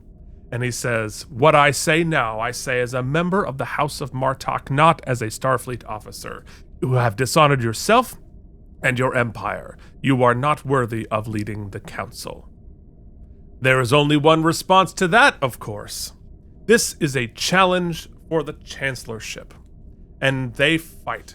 Despite Gowron's stunt double being very poorly disguised, the fight is awesome. Worf is thrown through a giant glass display.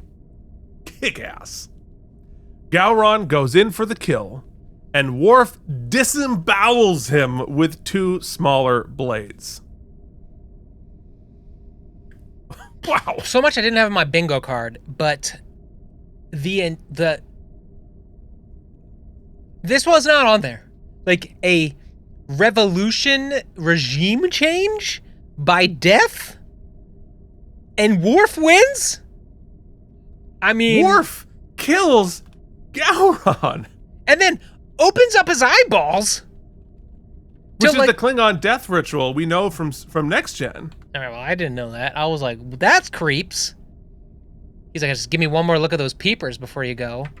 And then we got a brief moment of King Worf. King Worf. Martok puts Gowron's robe over him, declaring Worf now the leader of the Empire. And Worf says, "What I have done was for the Empire, not for me. A new day must dawn for our people, a day bright with the promise of restoring our honor and our dignity.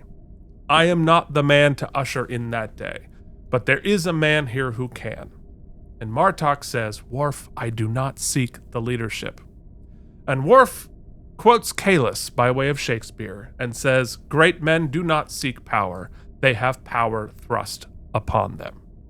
Martok is now the leader of the Klingon Empire. Hell freaking yeah! And that, I believe, is the most badass moment of Worf's entire Starfleet. Oh, hell yeah. And yet, as much as a kid, Keith, probably that battle would have been like the most badass thing. In fact, I believe, if I'm not mistaken, maybe I'll roll it at the end. During the watch along, Keith and I both screamed the Klingon scream of battle. But the idea and seeing it play out that someone could stand up for what was right in this, win, be given the throne, basically, and then say, I am not the right person, so I abdicate, give it to another person who says, I don't want it, but I understand that it's me that should have it, and then takes it, is like, what? It's because what you said was they were standing up for what was right, not standing up for power. Crazy. And And all of the character work we have done with all three of these characters makes this so meaningful.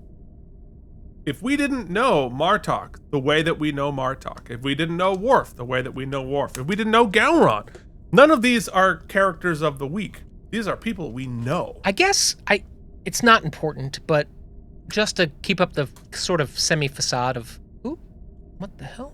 Bye, Worf. Oh, it's supposed to be wormholes. We haven't heard it in a while. Wormhole!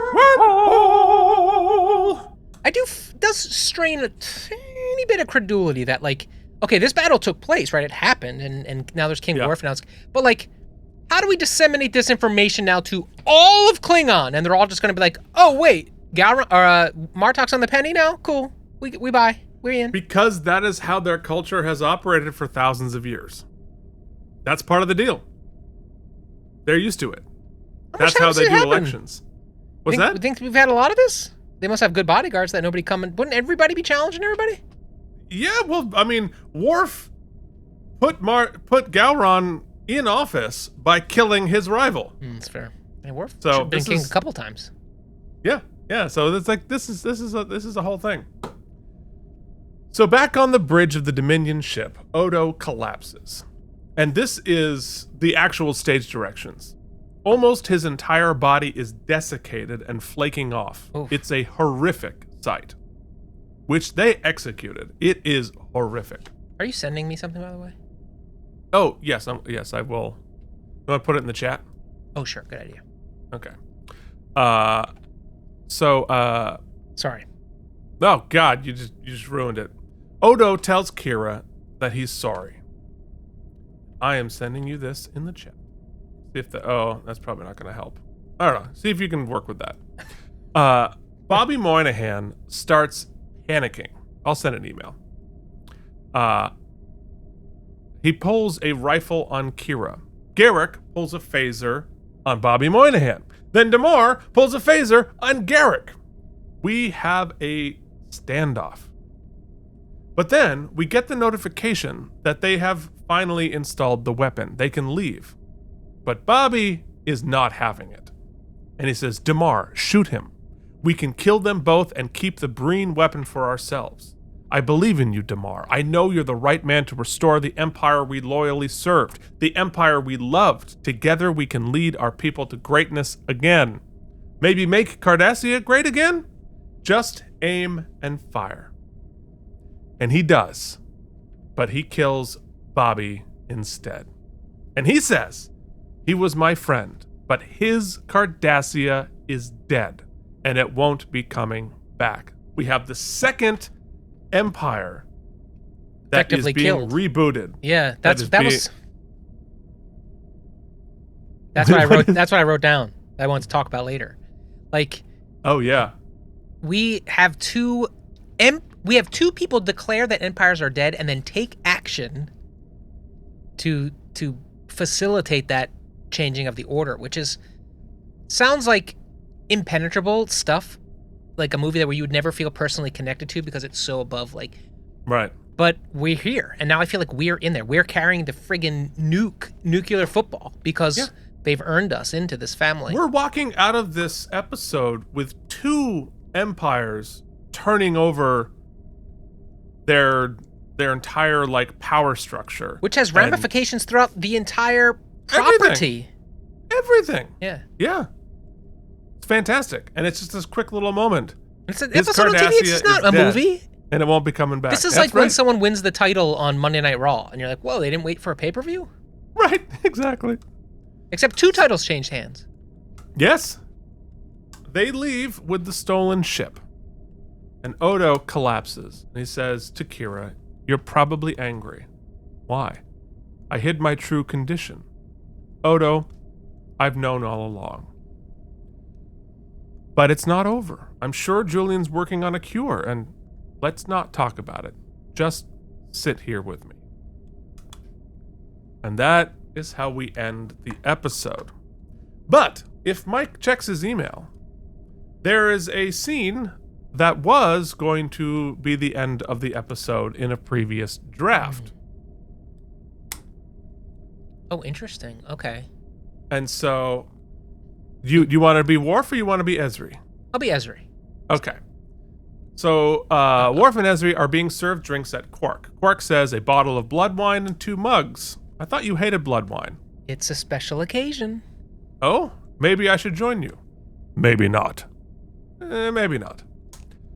To Chancellor Martok. To Chancellor Worf. My reign was brief. Kalis also said a leader is judged not by the length of his reign, but by the decisions he makes. And your decision may have been one of the greatest in Klingon history. I'm proud of you, Worf. So, how did it feel to stand on the mountaintop? To know that for a moment the entire Klingon Empire lay at your feet? In truth, all I could think of was my father. I wish he could have known that his son became Chancellor, even if only for a moment. I think he knows. And so does Jadzia. To Chancellor Worf. There it is. And I can see why Dorn wanted to have that in there, to connect this to his father, which has always been such a big part of his life. But I also see you couldn't cram in a thimble into this episode. And also, you want to talk about inertia, right? There's a forward momentum to the sadness we're left in, which propels us forward to the next episode. And yeah, this feels like a period on the end of a sentence that does not need a period. There it is. AlamarEmmys, there was more. AlamarEmmys, it's AlamarEmmys time. I mean, I got don't. a lot of options for best moment here. I'm taking them all, baby. I'm just taking my space. Hey, what the hell? I feel so marginalized. This feels like almost impossible. I don't even know. The most emotional beat, that ending, I almost cried. And there was people with us, and you were there, and I just felt like I wanted to weep because they created a sense of inevitability, which is either one of the greatest, is going to lead to a great moment of catharsis if he makes it, or it's like the day, because let me tell you where I feel right now. If you've ever had to put an animal down, it's sad. The moment is sad. You know what's worse? The night before. Yeah. Because you're sitting with it. And that's how I feel with the Worf of it, or the Odo of it right now. And I'm not saying that is a happy feeling or a nice feeling to have, but it is a feeling that a TV show is giving me. And let me tell you, folks, I feel it right now talking about it. So that is, Keith, as a writer, I think you would attest to there's no better feeling than to achieve that, right? Of course. Yeah. I mean, that you're affected. trying to elicit feelings. That's the point. So it's pretty tough not to have that as my moment. However, there are so many scenes of fine masterclass acting. Yeah. Masterclass storytelling that I don't even know what to pick. So I'm just based on sheer emotion, and because what I talked about, the thought in the edit, the directing, and the global storytelling to be like, we need this episode to end with forward momentum. I'll pick that. I'll pick the moment with Odo and Kira at the end. Yeah, I mean, there's endless great moments. I mean, the Damar, Casey's acting there, Kira's holding him accountable at his lowest moment, Garrick's saying that was the right call, all of that. But you know what? I'm not going to be cute. Like, this is the baddest ass moment Worf has ever had in all of Star Trek. It's one of the most badass moments anyone has ever had on Star Trek. Cisco gave him permission to go do it. They knew. Cisco told him to do it. And, like, literally kill the leader of your people for the good of the quadrant. Now, do you think Worf made that decision in the moment, or do you think, because my question is, why didn't he tell Martok when he gave Martok the opportunity to do it? And then he was like, I can't. The Worf's gonna be like, well, if you don't, I will. Why do you think that omission? Oh, to keep Martok's hands clean. Okay. Like, you know, that I don't think that if Martok knew about it and then accepted power, he would have some level of complicitness, or some people would be able to accuse him of it.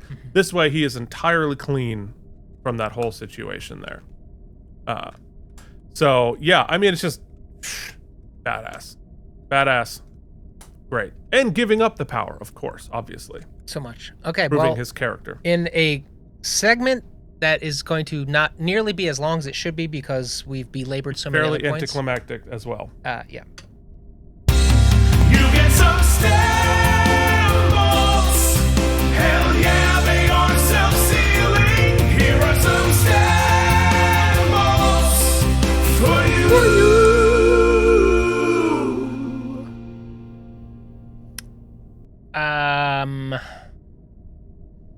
I think this is a perfect episode of television. I've thought about this a lot. It is the perfect blending of every person in front of the camera, behind the camera, in the writer's room, up in the admin offices, making decisions for the property, for the show, The special the narrative, effects. the special effects, the costuming, the ability to be like, hey, costume team, makeup team, we're doing an episode of all close-ups, and they're all aliens. Gonna be like right here. Yeah. The edit is tight. They cram it all in there. Nothing feels truncated. Every performance seems curated, rehearsed, thought about, down to Salome doing an Odo. Yeah. Ben Sisko's in one scene, but he hands over the nuclear football. Oh, he's in two scenes. And they're both bangers. Avery does his work. He doesn't just phone it in. The Esri Worf thing that we've sat through meant something. Somehow they turned that into a conversation that was important. I mean, despite the BS, she basically brought upon the... I don't think he would have done it without that conversation. At least not done it then. Yeah. And that battle sequence was not no Star Trek battle sequence. That was an awesome battle. The visual effects, awesome. Oh, by the way, one of the big bads of the whole series, the female changeling, comes to sort of her emperor moment where she becomes the emperor and looks like him, by the way. Yeah. Every bit of the script, they zig where you think they'd zag. That scene we belabored before, we talked about before, where Kira could offer some support to Tamar. His family just died. Not only did his family die, but they didn't try to fool us into some shock. He instantly knew they were dead, and he knew why they were dead. And there's even a moment where he's like, I would have done the same thing. It's exactly the playbook. But that makes him think about what could be so trite. What kind of people? What blah blah blah. If that's not done right, that's ham-fisted, and that is not a hint of it. Not to mention 1999, they basically just like he said, just bring up the problem with man. Forget America, man, and just say it on TV. Where we're looking at it today, going, damn. Yeah. Look, I'm giving it 100, but not only that. Pale Moonlight, man, I loved it. There are so many episodes I loved. I'm going to say, in my humble opinion, Keith, hot take alert, I think this is, to this point, the absolute finest episode of this show that I've watched. Wow. 100. Wow. Yeah, boy. I mean, I've been sitting here thinking about it, and I've been looking through the other ratings, that kind of stuff, and I'm trying to find a reason not to give it 100, right? Because, like, you know, it's only a paper moon, far beyond the stars, in the pale moonlight, you know, The Visitor, right? For me, the like absolute perfect episodes. And what makes those episodes different from this one is those episodes can exist as standalones. Mm-hmm. This episode is a chapter in a larger story. It's not really going to make any sense to anybody by itself. And so for me, I'm like, well, so therefore, can it possibly be 100? Can it be a perfect episode if it relies on other episodes to exist and be coherent? And I think that is an unfair distinction, right? Because what we love about Deep Space Nine is its serialization. So why would I punish an episode because it is part of a serialized story? I can't. And so in my brain, I'm like, is there anything I can ding this episode for? Is there anything here that is kind of less than perfect? And I can't find anything. Every beat, every couplet, every line, every performance, it's perfect. The writing is so good. So good. The performances are so good. It is impactful both emotionally and practically. It doesn't push the story forward. It rockets the story forward and propels us into the next episode. So I'm with you. It's 100. I can't find any reason not to give this a perfect episode. Yeah, it's like sometimes you're making the soup, right? I get it. You're making the soup. So we just gotta make the soup. Sometimes you get to eat the soup. In this episode, I feel like we're making soup. We're tasting soup. We're swimming in soup. There's so much soup. Yeah. And I agree with you. Yeah, I wouldn't, if you had to pick one episode to show somebody and be like, get into Deep Space Nine, this wouldn't be it. No. But if we were ranking just television shows, episodes of TV, this probably isn't 100. But as an episode of Deep Space Nine, this is because this episode is not designed to be for new viewers. Right, I was going to say. This is our reward Yes. for 170 episodes of this show. This is our reward. Its serialization is a feature, not a bug. Yeah. This is a, like you save the frosting at the end of the cake to eat. You've saved your cake to eat after you eat your meal. Mm-hmm. It's your dessert. But then you save just the frosting part on the end after you eat the cake part. This is the reward of the reward, the dessert of the dessert, and I'm here for it. Mm-hmm. So look, we've been talking for too long. We got to get into this. But Mikey, there are only 3 episodes left. Yeah. There are 3 episodes left. Next episode is Extraordinary Measures, or is it Extreme Measures? It's one of those E-word measures. Let's do a little meeting right now, Keith, on air, since we've been talking for days anyway. Let's do this thing. So Extreme Measures. Next week brings us to 2 left, right? So that is December the 3rd. Yeah. The following week then, which would be 1 episode left, would be December the 10th, which will bring the finale week of the week before Christmas. Week. No, it's the week before Christmas. Oh, yeah. Week before Christmas, yes. So I think it stands to reason. There's no reason why we can't see up to the finale through. Yeah. And the week before Christmas, before we all go, who does whatever your holidays, it just gets complicated around that time. I don't see any reason to say why we wouldn't see this through in normal time. I see no delays, is what I'm saying. I don't think so. And then we can do all the good fun stuff after the week of Christmas. Yeah, then we do all that, yeah. Cool. So, unbelievable. Yeah. Unbelievable. We're gonna finish this show before Christmas. That's crazy. Wow. Yeah. That's great. And then, the new year can bring a new show, and that's great. Yeah. All right. That makes sense to me. All right. So, next week, Extreme Measures. Whew. Can't believe we're here. Thank you. And dude, I feel so comfortable because I know we stick to the landing, but also if we got 3 to go and I'm throwing hundies out there, what's happening? Remember we talked about, can we do a temporary raise of the stem bolt limit? Right. Can we exceed the debt ceiling? I don't know. Yeah, I mean, does it get better? At this point, we're entirely subjective. By the way, this episode is the 13th best episode of Deep Space Nine according to this. So Yeah, I don't know that it's. No, I think it's my number 1 so far. yeah. Well, we have at least one episode Oof. ranked higher.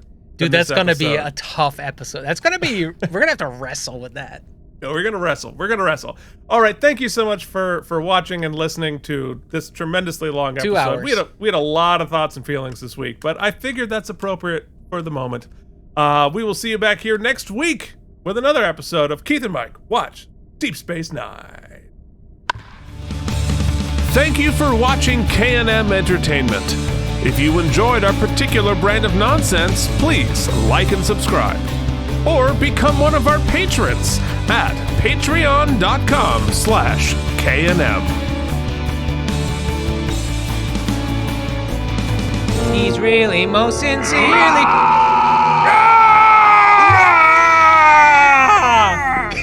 King Worf! Yeah! There can be only one response to that! Is that Slim Jim? Yeah, it is. Big one. It's not the size of the Slim Jim, Keith. It's how you wield it. That's how you snap into it. Oh, you're right. It was right there.